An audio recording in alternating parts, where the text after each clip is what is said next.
Sigurno si že slišal za Die der das heca nas. Z mojo pomočjo te členi in ostale fore nemščine nikoli več ne bodo jezile.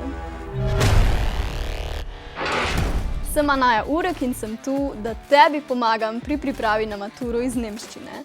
Skupaj si bova pogledala celotno snov, da boš maturo iz nemščine opravil z levo roko.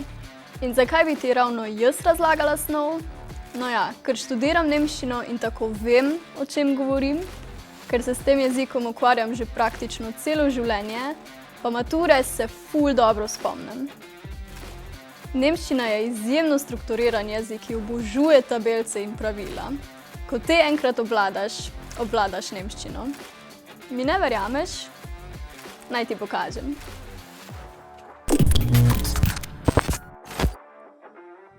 Na čim bolj enostaven in razumljiv način ti bom predstavila vse glagolske čase, besedne vrste, vsa podredja in pa kako tvorimo zloženke in izpeljanke. Poleg tega si bova tudi pogledala, kako na primer napisati dobro pismo bralca ali prošnjo za delo in pa kako analizirati in interpretirati umetnostna besedila. Zelo je pomembno, da ugotoviš, kakšen način reševanja bralnega in slušnega razumevanja tebi ustreza. Si boš najprej prebral besedilo in potem začel reševati naloge, ali boš najprej preletel vprašanja in med branjem reševal naloge.